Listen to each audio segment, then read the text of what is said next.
Hello and welcome. I'm Pat Sullivan, the Interim Director of the Honors Program. It's just such a privilege to be here today with Mrs. Anita Schorr, and a Holocaust survivor on our campus, and I have had an opportunity to speak with her, and you're going to very much appreciate what you hear today. Mrs. Schorr is with us today thanks to honors student Sarah Hershey. As we were planning events for spring semester, Sarah came to me and said she'd like to invite Mrs. Schorr to campus. And here we are. We made it happen. Alicia Ivan, Honors Program Secretary, and honors students Michael Cowrie, Erin Gale Samarita, and Miriam Ward have been instrumental in helping us prepare for this event. And thanks to honors students Susanna Hershey, Erin Gale Samarita, and Julie Wintrub for distributing the programs. I also want to mention that Sarah and Susanna are sisters, and their mother is here today. So we're really pleased to have her with us. Now I want to turn to Sarah, who will introduce Mrs. Schorr. Sarah will also read a poem at the end of Mrs. Schorr's presentation. The poem is included in your program. Sarah.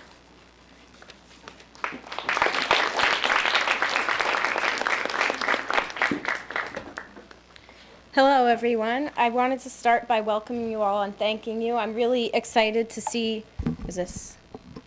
such a full auditorium today. I think you're really not going to regret coming. And first, I wanted to explain to you a little about how this whole event came to be. About 5 or 6 years ago, Anita came to speak at my camp. Our directors knew her son, I believe, and they arranged for her to come speak. And, you know, up until that point, I'd read the Holocaust books that we all read in high school, and I was, you know, deeply saddened when I read them and horrified, but nothing could have fully prepared me to hear a live account, firsthand account from a living person who I could see and speak to. It made everything so much more tangible. Her story is not only heartbreakingly horrible and educational, but I think most importantly, it's incredibly inspirational. And that's really the main reason I wanted to share this opportunity with all of you. About 2 years ago in sophomore year of high school, I arranged for her to come speak at my high school. And I know that all of my peers afterwards felt really empowered and like we'd met a new friend because Anita came to speak to us. So despite my sporadic contact with Anita over the years, every time I did talk to her, I felt like I was reconnecting with an old friend. And I wanted you all to have that opportunity as well. So, you know, I want this to be an educational experience for everybody, but more importantly, I want it to give everybody perspective when we're all devastated over the trivial things that happen in our lives. It just kind of gives you a point of comparison. So without further ado.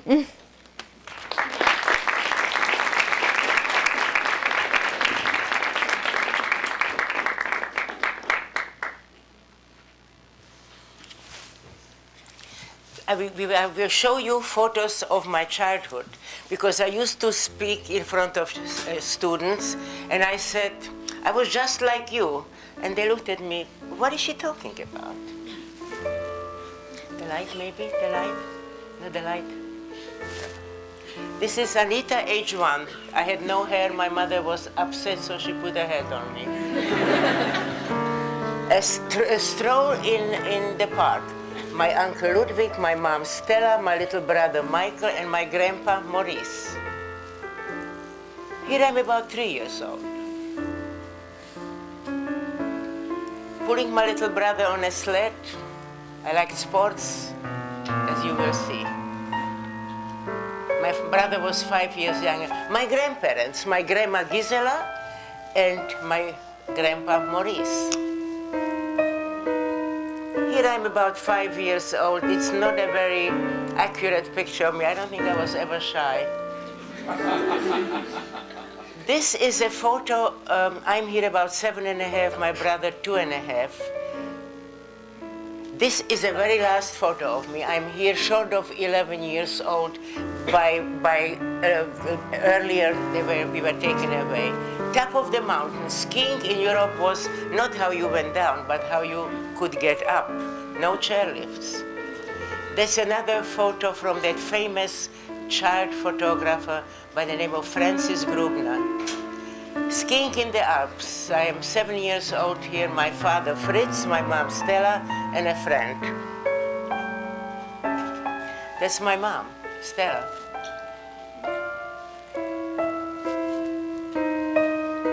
Another photo after a day of skiing.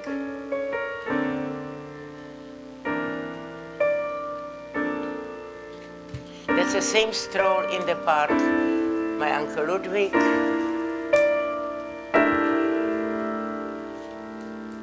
Another photo of my mom.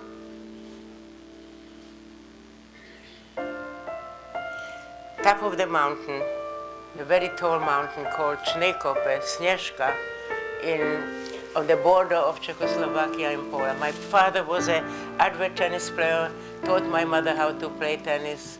I play tennis, my son plays tennis, my grandchildren play tennis. My parents' wedding picture, 1925. Exercise class. I am standing the second one from the left. It's Maccabi.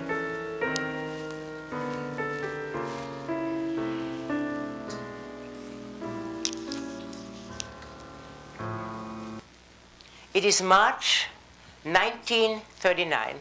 The Nazi occupation army enters Czechoslovakia. I am short of 9 years old. I think that day my childhood ended. I was suddenly told about curfew, about doing this, not doing that. I did not understand why suddenly all these restrictions. Not much time went by, and we had to wear a Jewish star. Everybody over the age of 6, a Jewish star. A yellow star outlined with black, and in the middle, Jude, meaning Jew. We were marked. And I was told, if don't even consider to wear anything else that doesn't have the star. And I don't care how frivolous you were, how unobedient. Suddenly, this was so serious. You took a totally different attitude. This is what I mean, that my childhood ended. I had to take a totally different tack of all that my parents said and all that I was told. Many things changed. The Jewish people couldn't go to the cinema. They couldn't go to the park. They couldn't go to the swimming pool. Couldn't. Suddenly, all these restrictions were part of our everyday life. And that's how freedom was taken away, step by step. Totally little things that turned out to be major things because it changed your life.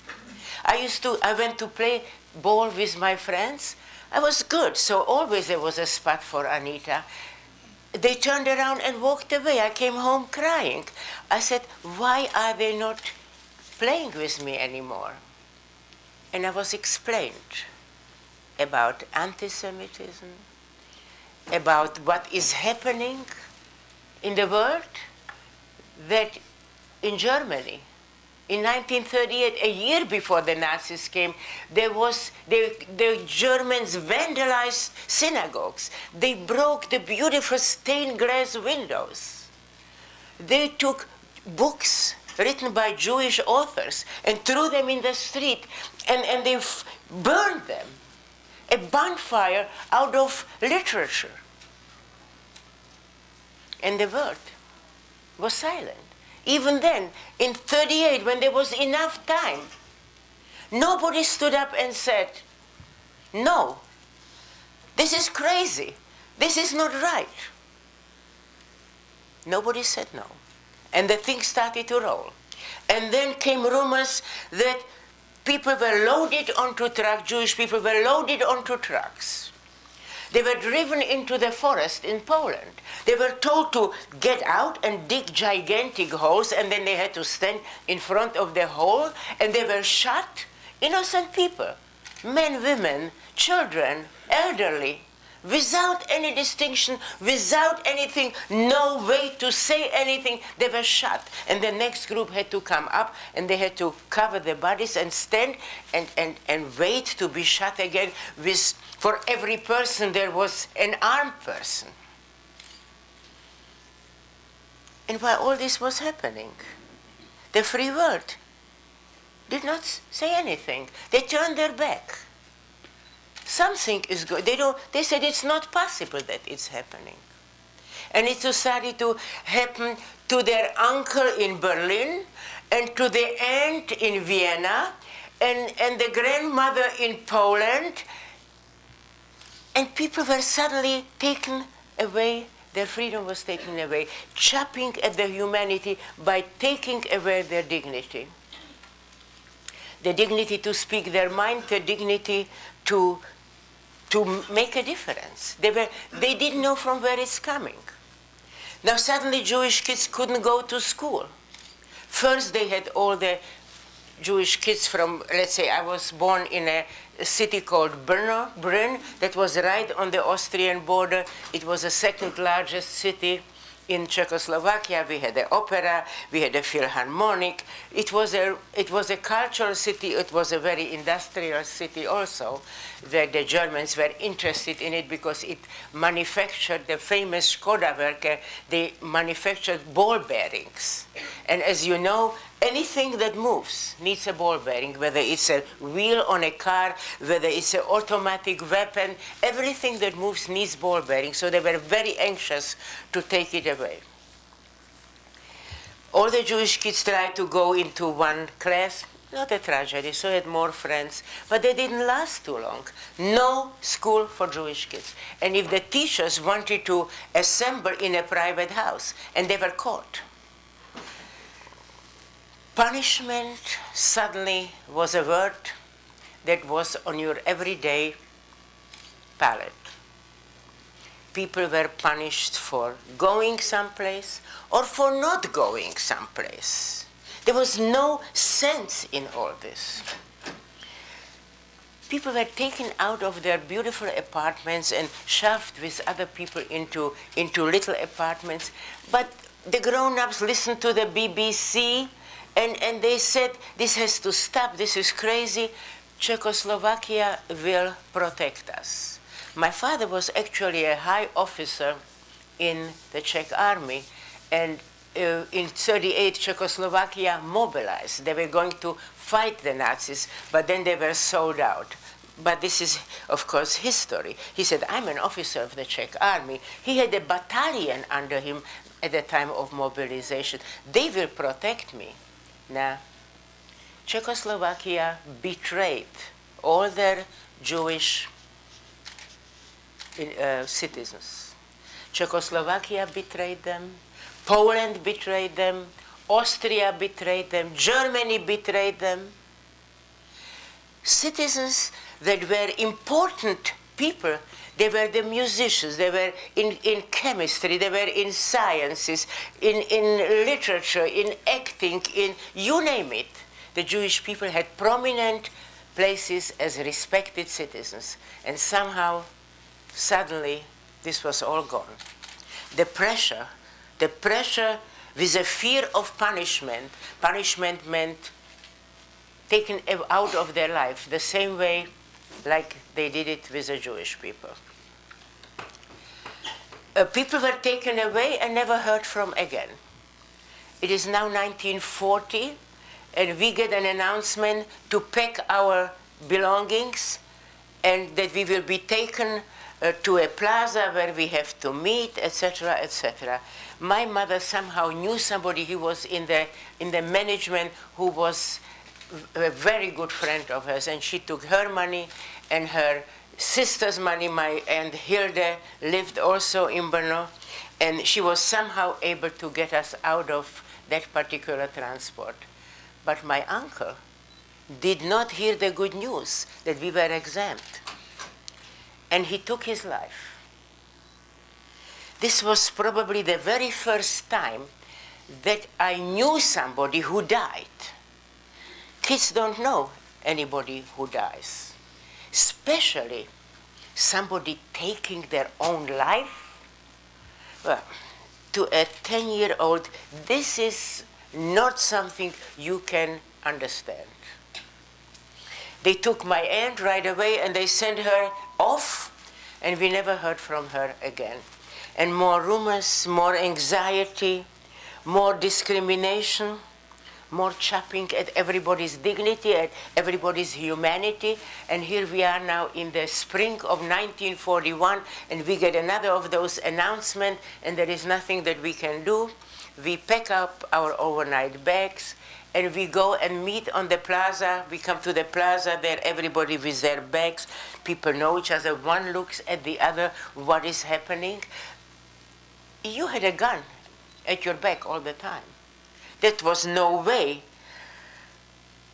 to, no way I won't say. It was very difficult to get off. And I couldn't understand for a very, very long time, into my grown-up years, I couldn't understand why my father and his friends did not stand up and don't do something. It is very difficult to be a hero when you have two little children on your hand. It is very, it's inconceivable to think that something like this could ever happen. That never happened in history before, anything like this, that the families were taken out of their life and sent to where nobody knew where they went. They shoved us into cattle cars, as many as they could put in, 50, 60 they pushed, and here we were strangers in a cattle car like sardines.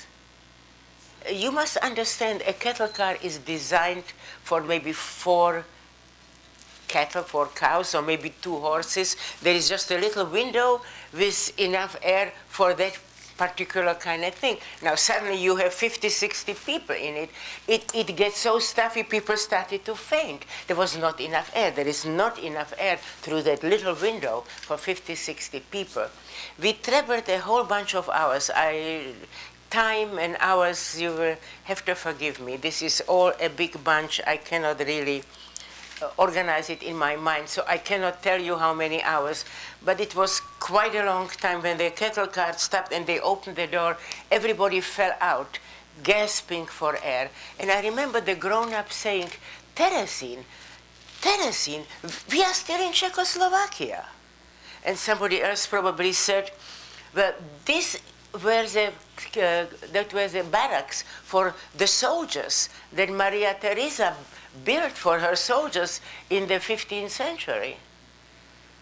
And indeed, that's what it was. It was very easy to guard, because there were barracks, and around it was a moat, and over the moat went a few bridges, very easy to guard. They herded us into a corridor, told us to put our bags down. Then we were told to make 3 steps, and that was the very last time that we saw what we brought along.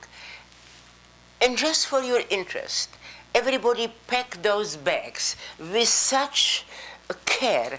They took the medication, the albums, the favorite book, a little schnapps, little chocolate, a heavy coat, easy coat. In the time of summer, they were putting on 2 coats because they wanted to take more of their possessions with them. All was gone in 1 minute. Gone. Forever gone.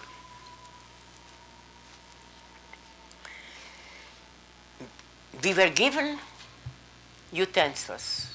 We were given an aluminum bowl, aluminum cup, and aluminum spoon. And we were told, you hold on to this, because if you don't have it, you just won't eat.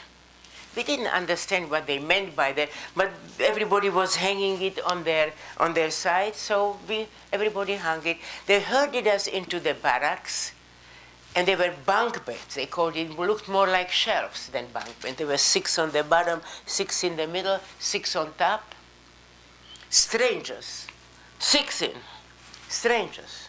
They separated the men, and somehow my mother was able to hold on to me and my little brother, so we were together. Food. In the morning, a square of bread with a little piece of margarine the size of a postal stamp. Noontime, a contraption of a soup. They couldn't recognize the vegetables that were in that soup. One was asking the other, what kind of vegetable is it? They couldn't recognize it because those were not vegetables that people ate. Those were vegetables that were fed to the cattle. We tasted the soup. Horrible. Can't swallow it. We pushed it aside. And the people that were there from before, they said, please, please, can I have your soup? Sure. And in the evening, a very similar kind of soup, maybe a little potato here and there, a recognizable potato was swimming there, maybe a piece of meat of some who knows what. And the newcomers were pushing it away. They pushed it away for a day, for 2 days. But then, some even lasted 5 days. But when the moment came, that's called hunger.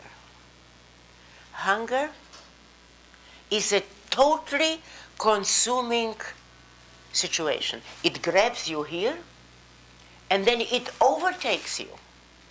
You suddenly cannot think about anything else, just how to get your next fix. Food is everything. Food is fuel. You are shivering cold if you don't eat. Food makes you able to think, because now you are thinking only how to get food. You can't think about anything else, because that growing things, and that weakens you. You suddenly feel dizzy if you don't eat. You just lose yourself, because food is life.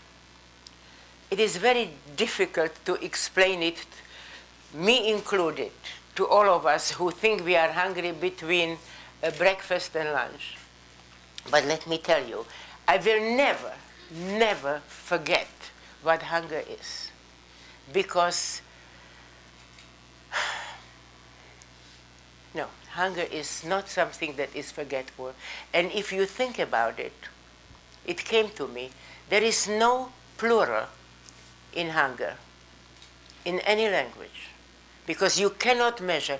When you get to a point that you are hungry, starved, you cannot be hungry, more starved or less starved. When you reach that point of starvation, there is no more or less. There is just how you stand, not falling, how you put yourself together. The shivers shouldn't ground you.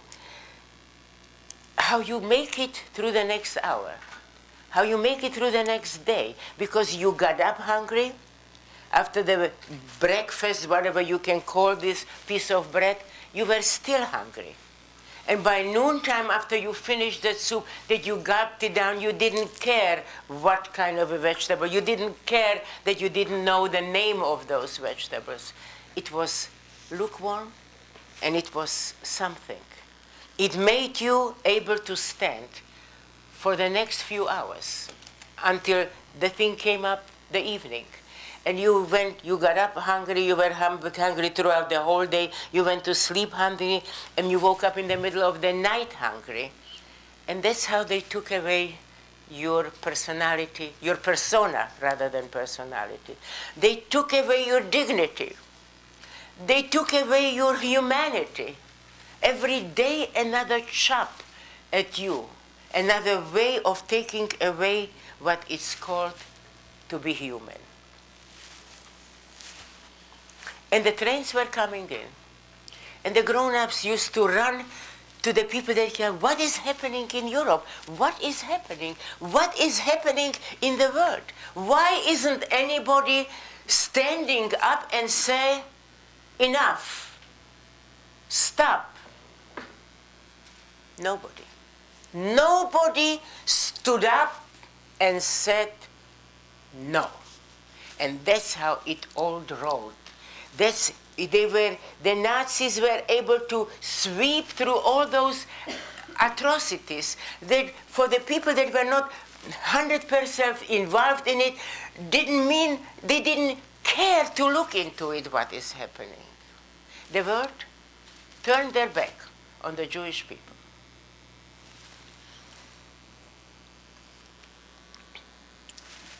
There were at all times in Terezin, about 50, 60,000 people. We were all infested with bed bugs, lice, you name it. My memories of Terezin is everybody scratching themselves. And in the time of peace, Terezin was a tiny little town, maybe 5,000, 6,000 people lived there. Now there were 50, 60,000 people there. They were walking on the street, you were bumping into people. And the thing called hunger, all the time on your side, all the time with you, all the time making you feel that you won't make it anymore through the next hour, that you won't make it anymore through the day. You hung on to life in a way that is probably not even possible to express in words. But the desire to live, the desire to survive, was ticking in everybody, stronger than the hunger, stronger than the lice, stronger than the bedbugs. And this is why people survived. Those that listened to that ticking called life in them and fought back.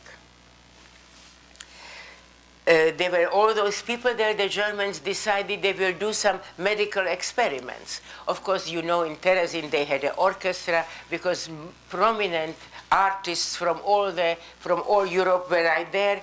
And when the Red Cross came, they put on the symphony. They showed off the art of prominent artists. They were gathered there. So the Red Cross didn't know what was happening behind the scenes. The Red Cross just saw what they wanted them to show. And nobody cared enough to look behind the scene, to say there must be something else here. Nobody was curious enough because nobody wanted to know. Because somehow the free world turned their back on their Jewish brothers. They decided to make medical experiments, as I said. Inoculated everybody with scarlet fever. At that time, scarlet fever was a killer. Now you get it in the first group of inoculation. It's extinct, of course. It is high fever to the tippy-top of human endurance, and then after a week, if you made it, it drops and you have a horrible rash that you think you will never look human again because it was like a bright red, fire engine red, and then it disappears. Somehow it disappears. And the similar experiment was done a couple of months later, jaundice, infectious hepatitis. There was no respect to life. No respect. Who cared how many died? Who cared how many were stayed with permanent disabilities from those experiments? And the trains were coming in, but there were trains going out also. And it was told that these trains are going to a place in Poland. And there they have gas chambers. And then they have ovens there. So everybody try to stay invisible, to stay where you are, because you didn't want to go where they kill you. Here, if you didn't step out of line, if you managed to stay invisible, you could make it. If you managed to go from one meal to another and not to drop, if you managed just to get a cough instead of pneumonia and just to have a diarrhea instead of typhoid, you made it. But those who didn't have the exuberance and the physical and the mental strength, there was every morning somebody in the bunk bed, somebody on the road, somebody in the street, somebody here. People were dying like flies. There was not enough time to pick them all up. And while all this was happening, the free world was silent. It must have been known. Every news go around that fast. Nobody stood up and said, no. I was in Terezin 11 months. No, sorry. I was in Terezin a year and a half. We are now in the summer of 1943. I am just about 13 years old. There was nothing we can do. We were cold, and we had to pick up our nothings now. We were put again into cattle cars, again 50, 60, again with all the bed bugs and lice infested, hungry from morning through the day, through the night. Half the people were sick, shoved in 50, 60, as many as you could, no food, no water. We were traveling for days. And in the corner, there was a pail for all these 50, 60 strangers to relieve themselves. Another way of taking away your humanity, another chop at the strength of your personality. It was scientifically designed to take away everything that makes a human being. We traveled a few days, and when the doors opened, it was drizzling, it was cold, you could hear the German orders, you could hear barking of the dogs, and there was a big sign, Auschwitz, Auschwitz.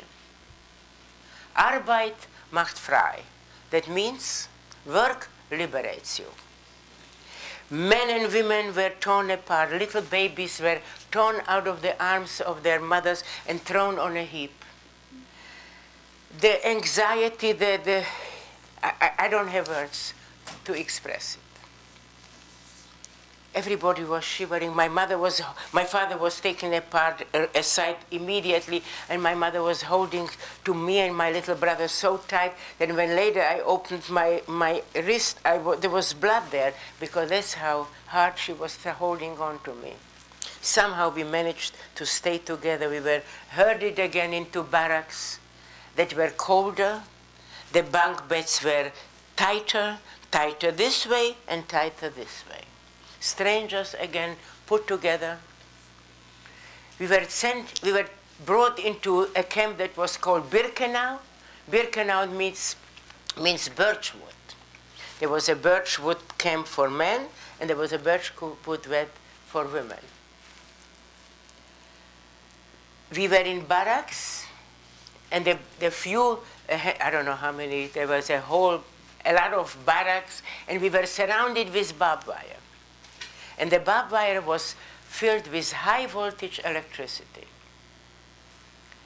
Every morning at the crack of dawn, we were called to what they called an appel. We had to stand in queues of 5, and they were counting. What were they counting about? There was nothing to count about. There was no escape. The weak one fell down. Everybody tried to hold on to their life, to their breath, to their persona. We saw people falling down, rabbis, with the words of Shema Yisrael on their lips. We saw young people calling mommy. People were falling down like flies, because that thing called hunger was with us from morning through the day and night. And the couples, the guards, wanted to have some fun. So they picked usually the weakest one of the group and told them, take those boulders and carry them from here to there. And that person, hungry and weak, when he finally stumbled and took the last stone to that heap, they said, and now take the stones from here and bring them there. And they left. Where has ever cruelty like this been? That one human being can have fun taking away the humanity of another human being. Whoever bred this kind of a person? And the transports were coming in. And there were no trains going out of Auschwitz. Once they came to Auschwitz, they were there. And some of them did not even be, first when we walked in, I forgot a very important part, they took us to showers. They took us to DDT. First they gave us DDT, And they got rid of our bed bugs and lice. It was nice. And the next step was showers. And the showers were designed the same way like the gas chambers. They were big rooms with rods, and on those rods were shower heads. And some of these shower houses where the water came out, and the others where the gas came out. Well, for us that time, there was water coming out. We got the shower. Next room was shaving. They shaved us from head to toe. Somehow, when you don't have hair, you don't look the same anymore. The ears stand away, the eyes bulge, the nose sticks out. You looked at people that you looked at for 5 minutes ago, and they looked perfectly fine, and you couldn't even put the same image together. Next room, Auschwitz uniforms, a striped cap, the striped jacket, the striped pants. For the Jews, the star, with you, the Jew, in the middle. For the communists, a red triangle. For the gays, a pink triangle. For the gypsies, a purple square. Another chop at your humanity, another chop of your dignity. You were branded to be what you were showing. Next up, tattoo. They tattooed a number on everybody's forearm. 71.569, 71.569, and you remember that in German, because that's your name now. You will be called 71.569. You won't be called by your name anymore. You lost your humanity, you lost your dignity, and now you lost your name. My second language was German. I could remember the number, but for people that didn't know the language, they were begging us, please, please, help us to remember this, because if you did not answer, in Auschwitz there was only one thing. You didn't obey or anything, you were shot. Life had absolutely no value. So we struggled again to stay up, to stay able to breathe and to stay able to hold yourself together to make it through the day. Appels were taking hours and hours. And as I said before, there were trains coming in where they didn't shower you. They didn't put you into clothing. They did not shave you. They didn't shower you because the showers were not showers. They were gas chambers. And those people that were waiting for water, that was the last moment of their life. In a split of the moment, the gas finished a human being. And then their bodies were taken out from there, drained out, and thrown into the ovens.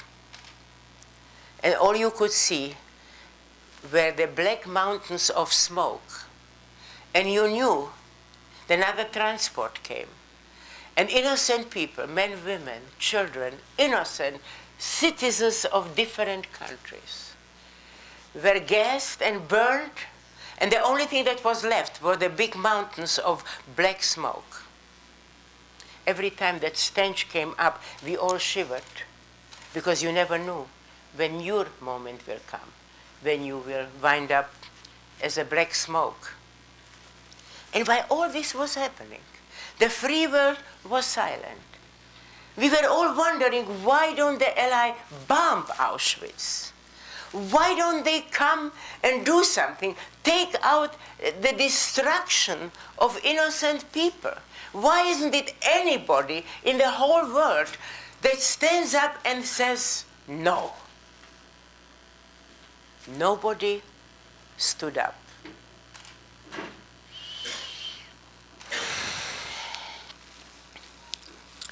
Those that couldn't stand it any longer, one of these appels, some of them threw themselves against the barbed wire, and in a matter of minutes, a human being was a mass of black. But it's amazing how very few really did that, because the desire to survive is enormous. We have, all of us have it, and we can lean on it because it's there very solid. And I'm saying it because I know that some people here, like everywhere else, have very trying moments in their lives. But fight, because the desire to survive is enormous. I was in Auschwitz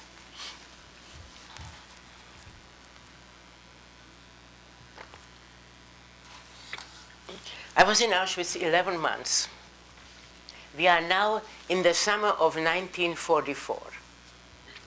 There is a sign that men between the ages of 18 and 50 should line up, those which are healthy. They will be going to Germany to forced labor. My father, as you saw, was a good athlete. He was at that time 45 years old. He said he went to sign up, and we just waved to us from his camp of Birkenau, and that was the very last time I saw my father. A few days later, a same announcement came for the women. My mother took me by my arm and she said, "Go, Anita, tell them you are 18. Tell them you are 18. You are strong. You are good, you are strong, go." And she pushed me. And I turned to her and I said, "Come with me." And she said, "I can't come with you. If I leave your little brother behind, he is only 11. He will forget his name, and he's only 9. He will forget his name, and we will never find him." And she gave me another push, and here I was already on the other side. I turned back, and I see her walking away. And in my warped mind, I said, "My mother doesn't love me." I marched from Birkenau to the main part of Auschwitz with a broken heart that my mother did not love me. And I'm embarrassed to say that it took many, many years that I really realized what a heroic thing it was to push me away without a tear to save my life. We had to march now in front of Dr. Mengele, perfectly groomed with a white shirt. Dr. Mengele was a main doctor in Auschwitz whose hand said life or death. Perfectly groomed with a white shirt, black necktie, highly polished boots, usually standing in some very nonchalant way, waving right, left. That meant life or death. When I passed him, I was told to go to a side, and I knew I was in the wrong place. I knew if I stay there, I'm done. They were too old or too young or too weak. I was a grown-up person at that point. I knew how to make decisions for myself because there was no time, no possibility somebody should tell you what to do. Because you grow up not when you have your bar mitzvah or when you finish middle school or high school. You grow up at the time when you start taking consequences of your own deeds. And that's when you grow up. And us children living that life, we grew up very quickly. I think we were grown up by the age of 10, because if we weren't, we wouldn't be here.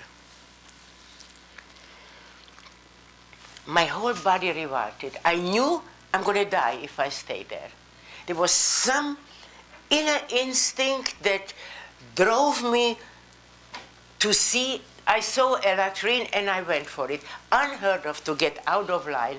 I ran and I wasn't seen. And as I was sitting on the latrine, I said to myself, if I go there, I'm dead. I couldn't go where the young women were, but I could go once more in front of the Dr. Mengele. And so I did. I passed him this time with my hand like this. He couldn't see that I'm totally undeveloped. And I passed. Again, showers. Again, we were given different clothing because indeed we were going to Germany.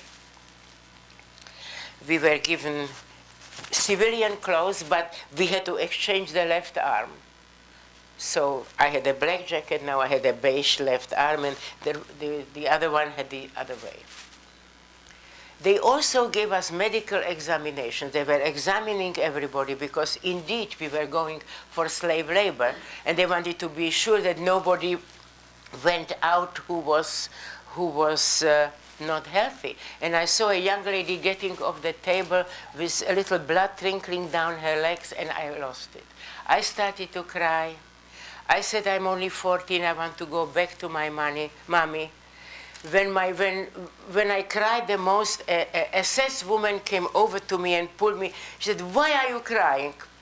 And I'm telling that my German was good. It was my second language. She said, stop crying, stop crying. And she pulled me into a room that must have been her office or something. She sat me down very harshly. And she asked my name and everything. And then she said, would you like some cocoa? Cocoa? I gulped it down. It was a miracle I didn't choke on it. And then she said, now listen. You are indeed going to Germany. Quiet down.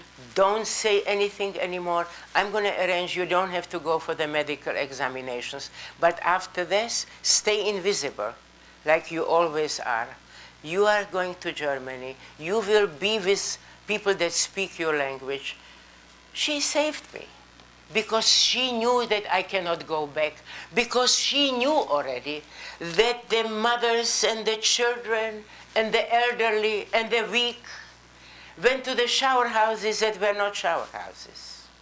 And after they were gassed, they were thrown into the ovens. And then only the black mountains of smoke. Where they were raising, those were the smoke of my mother and my little brother that I found out only much later that was their destiny. We were on a cattle car again, and when it stopped, it said Hamburg. Hamburg is a port city in Germany, as you all know, and our new accommodations were in storage houses where there was half on the border and half on dry land, because a lot of it was done with ships. I don't have to tell you that it was wet and freezing cold, and there were gigantic rats there because they love this kind of a weather. We were shoved into those storage houses, and we were immediately taken when there was a bombing. The Allies at that time bombed Hamburg 5 times, 3 times during the day and twice at night. We were the first one that were sent to the sites, still smoking, and sometimes it was even burning, and we had to go and pull out bodies and things. But sometimes we could find food, because that thing called hunger was with us at all times. We still woke up in the morning hungry, we still were hungry noontime, and we still went to sleep hungry and woke up hungry. It was a cycle that never ended, but now we had to work. Now was even worse, we had to work. But as I said, sometimes between the rubble, we found food. Food, the key for survival. And when there was not enough to do in cleanups, they made us dig trenches. And to make it more difficult, they had rails and lorries, and the lorries were moving. And if you didn't fill up the lorry very quickly, you were punished. It was up to the guard. They could shoot you, they could kick you, they could do anything they wished. Life had no price, priceless. Anybody could do whatever they wanted. We were not human. some of the women probably never had a shovel in their hand, and they were weakened. They could not even fill up those lorries. And I somehow got into a crazy mania. I was shoveling. Somehow I thought every shovel I put into that lorry is going to make me stronger, and I helped the women in front of me and behind me, and I just shoveled like crazy. And we were cleaning up and shoveling, and it was day in and day out. One day we were cleaning up after refineries were hit. And sometimes they let us go into forests. The refineries were camouflaged to look like forest from the aeroplanes. There were nets put over them and some leaves, so they look like forests. And they were situated next to forests. And they let us go into the forest to hide if there was time. If there was no time, they left us wherever they were, and the soldiers ran into the forest. And once we are in a forest, and the Allies make a mistake. And instead of to bomb the refinery, they bombed the forest. One moment, please.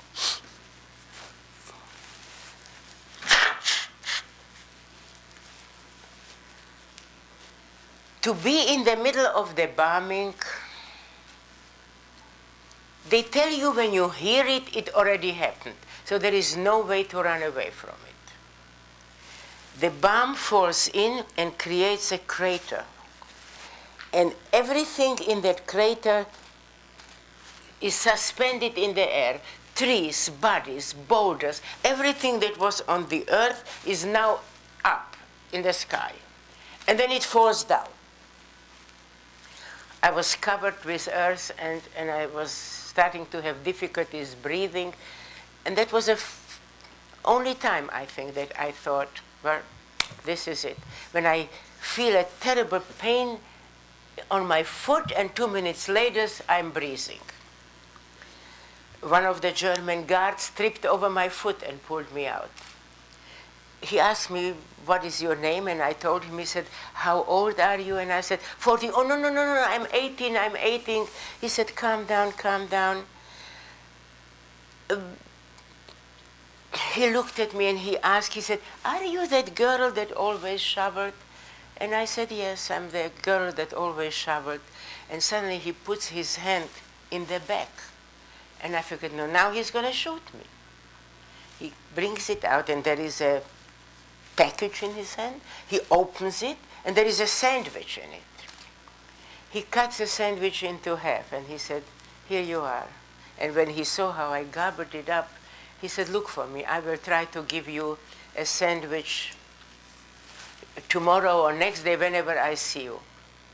I will take an opportunity here to explain to you something that I have found out is in very few books, if in any.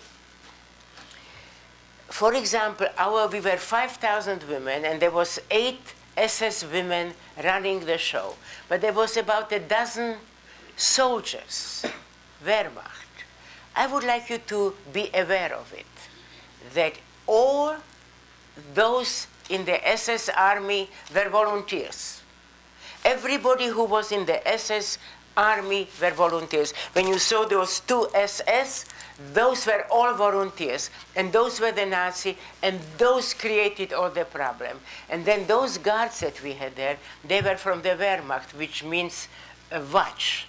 But those were regular soldiers. There was a draft. And they had to answer a draft, because if you are not answering a draft, you are a deserters.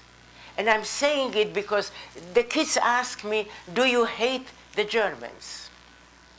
And I say, no, I don't hate the Germans. I hate the Nazis. And this is something very important, I think, that we all have to have in front of us. We cannot choose where we are born, but we can choose how we live.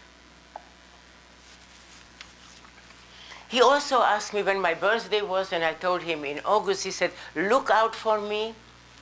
I'm going to give you a whole day off. You are going to get my whole sandwich, and then you can choose something you would like to do. What do you choose? What else would I do? I didn't know. And then I look at the River Elbe, and Czechoslovakia is a landlocked country. I have never seen a sea ocean. I have never seen it. I said, I would love to swim in the Elbe. He said, all right, but promise me you are not going to run away. So on my birthday, I get a whole sandwich, and I'm sitting, and I'm swimming now in the Elbe. I didn't have a swimsuit. I had a crazy pair of underwear. They were actually some kind of a bloomers. I have never seen that before or after. But I'm swimming, and the cool water, sparkling cool water, caresses my body. And I think for a moment I almost felt free. And I see a lineup of houses, and I figured I could swim there, but who is going to take me in? I had crew cut, barely some hair that grew in. I had a number on my arm, and I had these crazy bloomers on.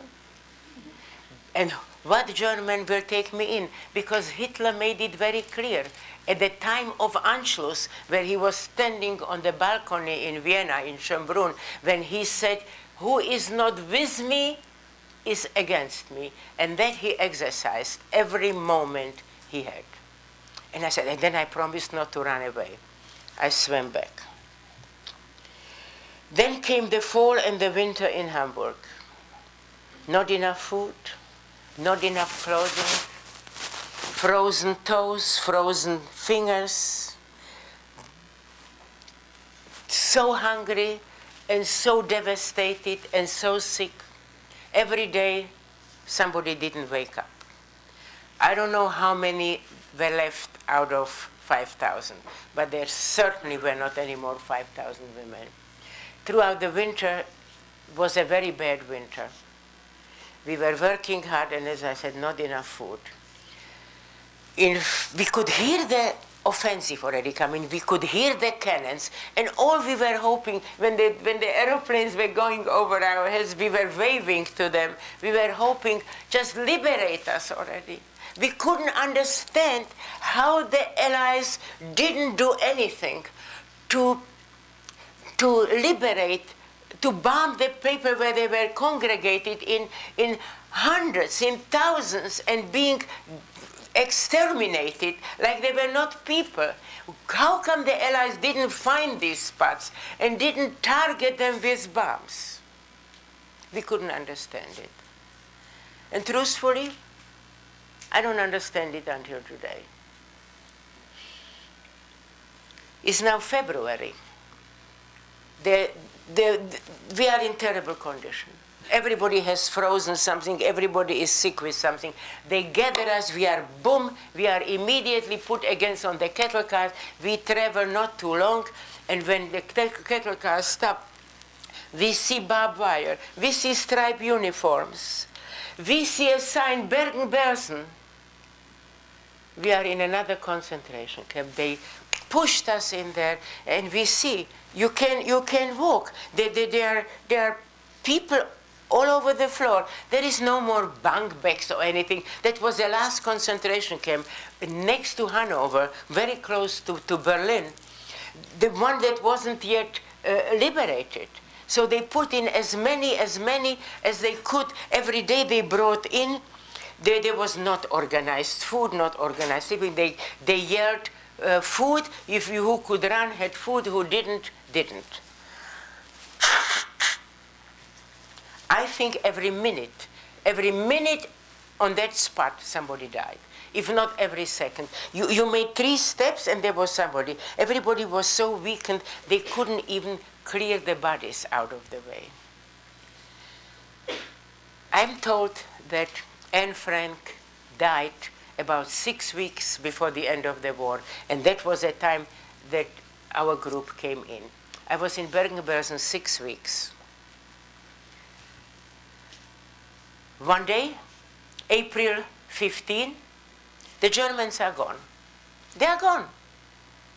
And simultaneously, a group of young soldiers that we recognized were British soldiers are walking in with a smile on their face. They are liberating us. And as they were coming closer, their smiles turned into a grimace.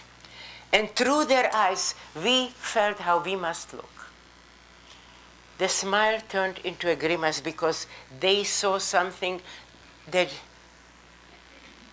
humankind never saw. They gave them a name of Muslim, but we got so used to that look. Everybody was sort of like nodding out because you were like in a delirium. The eyes were set in. You looked at somebody, you could see through their eyes. The hunger and the disease and took over the person and took away everything that was human and strong, and we didn't look like people anymore. They told us, you are fine now, you are liberated. Everybody was asking for food. Please give us some food. How much did they have on? They gave us what they had on. They started to look around and found storage houses filled with bread. They put it on the jeeps and they were going to distribute it when birds came down and died immediately. The bread was poisoned. If the Ally would have come April 16, not April 15, every single one of these thousands and thousands people that have made it through all those years of destruction would have been gone. There was enough poison in a little slice of bread to finish with a person in that condition. They took us to military hospitals, and we were told that we have to stay there 6 weeks because they have to see if we are, that's like a quarantine. I knew I made it. I had terrible diarrhea, I had this and this, but I knew I made it because I felt in me that I have made it. They took us to military hospitals, and I remember the first time I went through a corridor and I saw a mirror. I looked at myself and I looked back who is behind me because I didn't recognize myself. But I decided that I'm going to be on the first truck out of there. I got a message through the Red Cross in the hospital that my father is alive. And from that moment on, I had a smile from here to here. I thought everything is going to be wonderful. I'm going to be on the first truck out. I indeed was on the first truck out. It was May, and the Autobahn, the highway, was lined with cherry trees, and they were, of course, in blossom. And to see the wonderful blossoms of the cherry trees, probably that was the first time I felt free.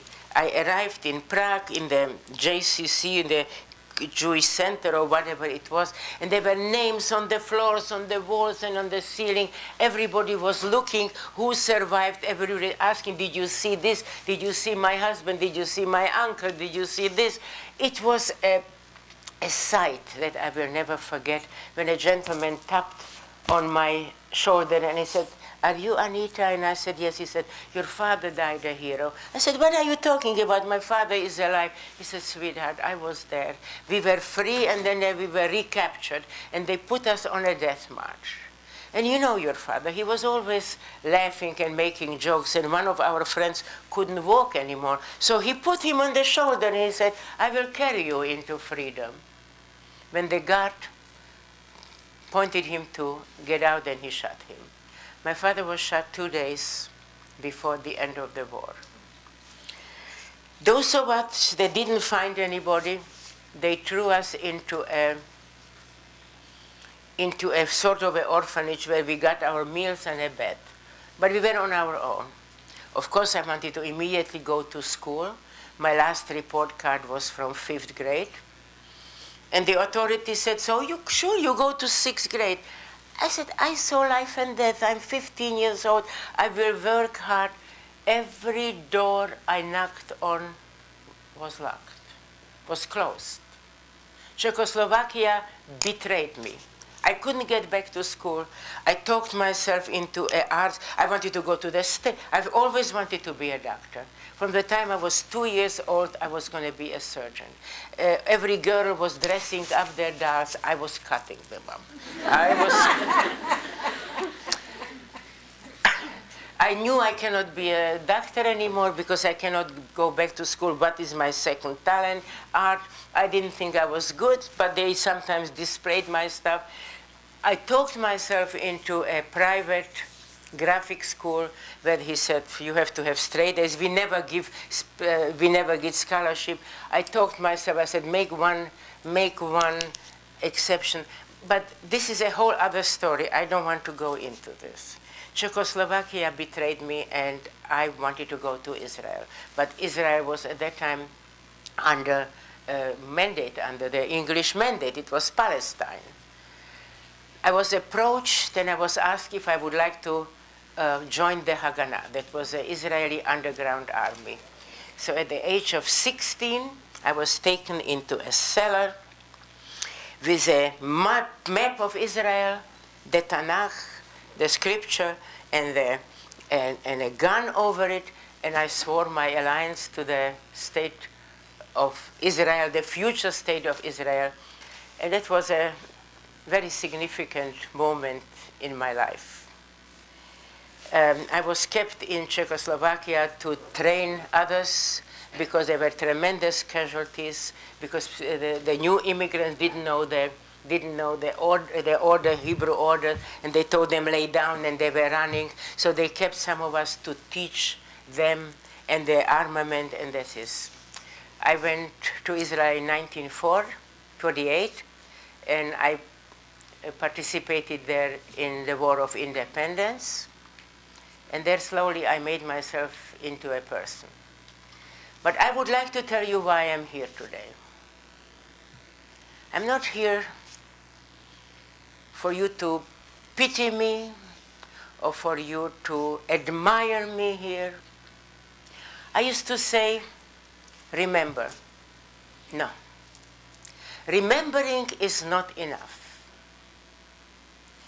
We have to enter a time where there is action. And I mean everybody.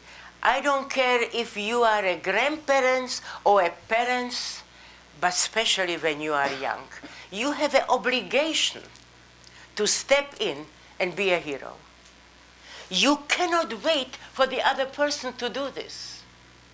Because silence is the most dangerous thing that happens if people don't stand up for themselves and for their next person to them. So I am calling for action. Because only you can fight bigotry, discrimination, and only you can make a better world. Please remember me in that vein. I am calling you for action. Step in, be a hero. Thank you.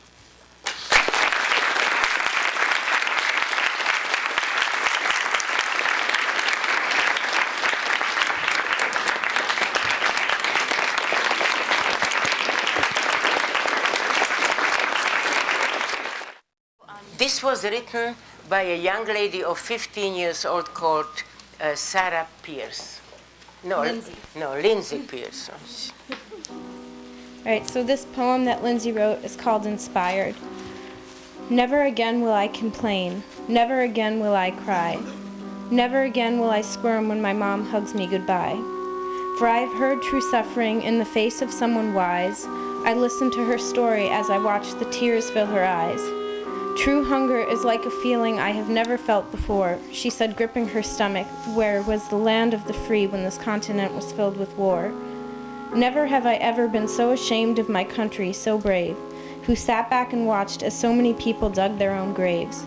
Inspiration is what I found in this lady's pain-stricken face, as she told of the last time she felt her mother's embrace.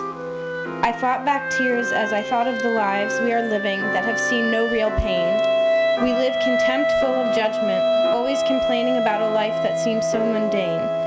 Right here and now, I am making a vow never to judge again. When I see someone different, to embrace and love them without one complaint. Right here and now, I am making a vow to never complain again. About things in my life that aren't just right, and my starving hunger disdain. Right here and now, I am making a vow to be the change I want to see in this world, that has slowly but surely by hate been unfurled. And to spread the love, to never judge, and to wake the world from being tired. Because this Holocaust survivor, this Jewish warrior who lost everything she loved, has truly left me inspired. Never again will I complain. Never again will I cry. Never again will I squirm when my mom hugs me goodbye. Because of her story, I will try to continue her glory, because she left me inspired.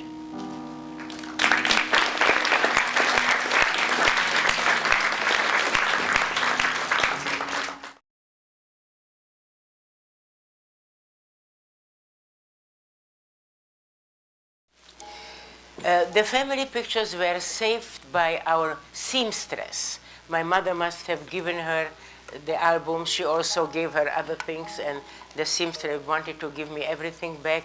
We had a service of 24 flatware, knives and silver, and I sold it and I fixed my teeth because my teeth were completely demolished. And my teeth were a big disaster.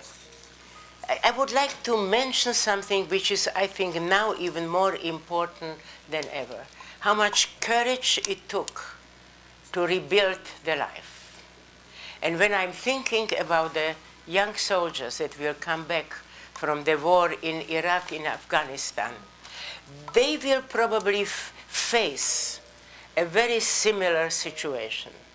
Here you survive, and you don't know where to start. I know how long it took me to find the trust in mankind, to open my heart to friendship and to love. And what made me really make a person that when I went to Israel, after all the destruction that I saw around me, I suddenly started to build, to do something positive. When I planted something and it grew, it was like a miracle. The smile on my face when I saw something grew out of seeds was incredible. So I think even sometimes the beginning is hard. Yes, it can be done. But it needs a lot of strength and a lot of optimism.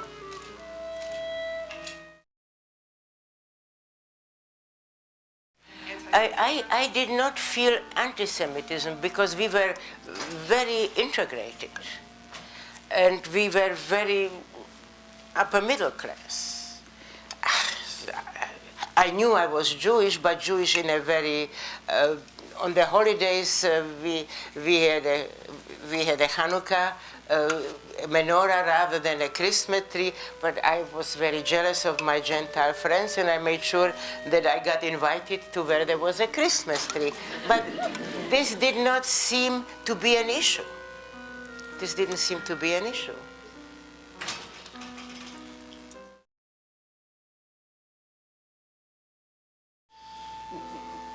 No, I didn't see it as an option. It wasn't, was questioning where was God, without a question. When I saw the rabbis dying with the words of Shema Yisrael there in the mud of Auschwitz, there was something much more acute there to survive.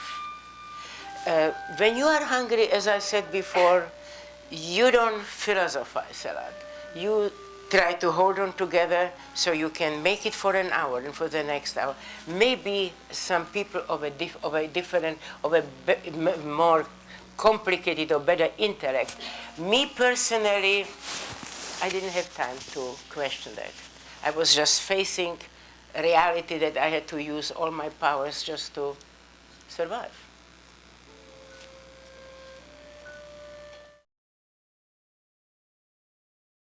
Not after, during. Oh. For example, thank you.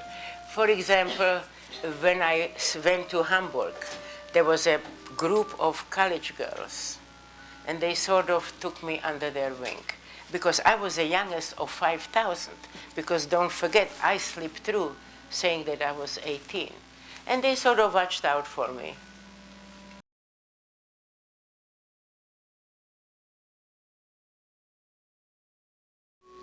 The Israeli anthem, the words are Od lo avda tikvatenu, which means we didn't lose our hope, the hope of 2,000 years. And I think one student asked me not long ago, and he was a little guy, 6th grader, what does it take to survive? I said, wait a minute, I have to, this is an incredible question, the way you phrased it. Let me see how I can answer it. And I came up with hope and perseverance. And I spoke to somebody, he said, how about luck? I said, if I was lucky, I was never be there. But hope has luck in it too. I was able to do certain things to stay alive. But I think hope and perseverance is not only to survive. If you think about it, you need hope and perseverance in everything you do. To graduate college, you need hope and perseverance. To Yes. everything. Everything. Okay.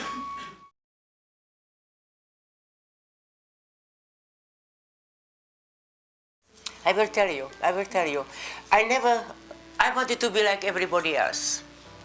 I wore shirts with long sleeves. I didn't want anybody to feel sorry for me too. I wanted to be like everybody else. And I didn't talk about it. In 1993, when the Holocaust Museum opened up in DC, my friends, my current husband, who is American, and my two couples, very close friends, they made reservations. They said, you are coming, you are taking us there. We read every word. We saw every audio. We saw every video.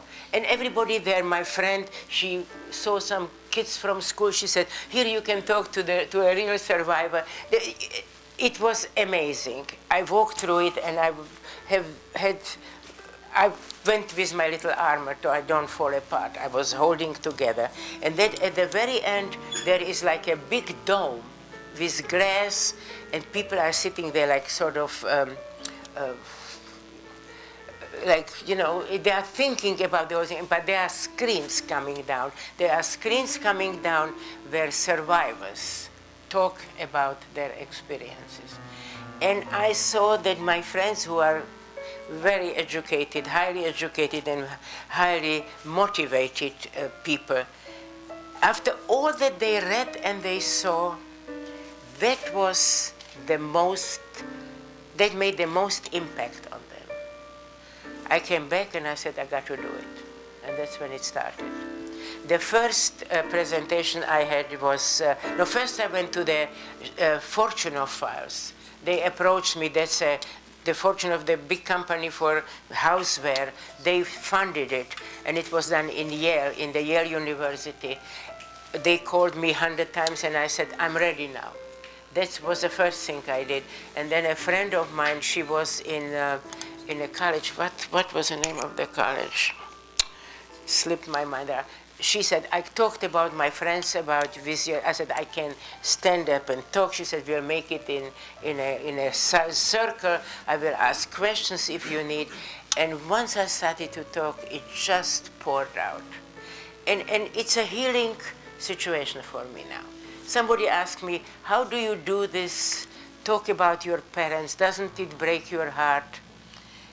And actually, because it was so difficult to make a life, I really never had time to mourn them. And I think now, showing the pictures, I don't just mourn them. I sort of immortalize them. And that gives me a very special feeling. Does it answer you?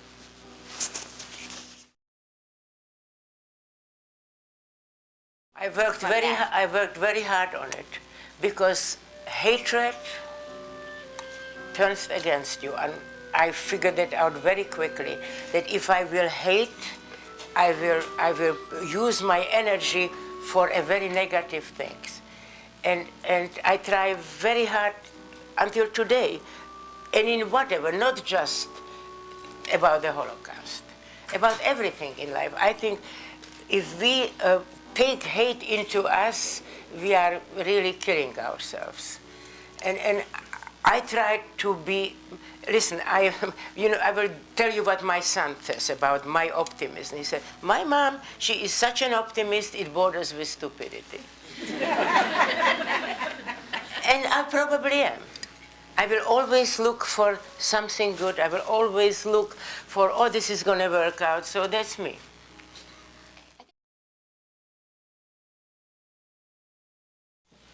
I've left Prague and I said, I'm never coming back here. 50 years later, my current husband, who is a Brooklyn boy, and my friends, they said, you got to take us to Prague. I said, I'm not interested. I'm not interested. But they convinced me, and I went. I'm not good at saying no. But I'm working on it. I went to Czechoslovakia. I spoke the language. I didn't remember the beauty of Prague, because when I was in Prague, I tried to make myself into a person. I didn't see the beautiful buildings, but that's understood. The language was coming back like this. We went to Terezin. Terezin is just 30 miles out of Prague. Very interesting. We drive in, and we had a guide, of course, and he was checking everything. Is it like this? Is it like this? And right from the beginning, two young couples were there, and they asked if they could join. And they were German, they were German, they spoke beautiful German. And we walked together, and I was telling them, I know this was here, but this is not where I was.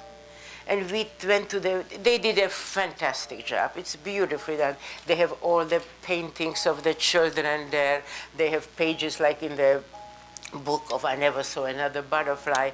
By the way, a friend of somebody I went to school from grade 1 to 5 has 2 poems in I Never Saw Another Butterfly. I knew I wasn't there. You know what? I didn't allow myself to go really into a horrible feeling, but I took it all in, and what was then we went to the town where really we were. And there is they were just rebuilding it, and they tell us there is a museum. We walk in, and I hear the melody of Brundibar. That was a children's opera that was made in Terezin. And I was there in the choir, not because I had such a good voice, but I knew how to start. That was a big deal. But what really got me even more, these two couples were all the time with us.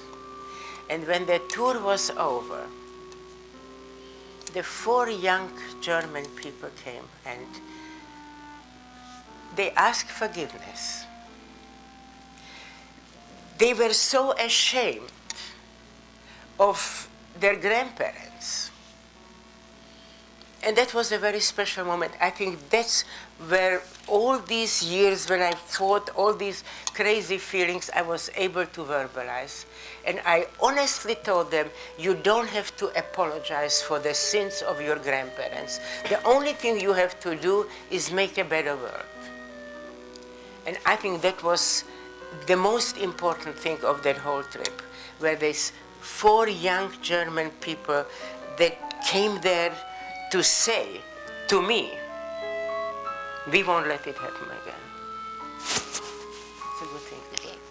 Thank you very much for your patience. I'm really touched. Thank you. Thank you. Well,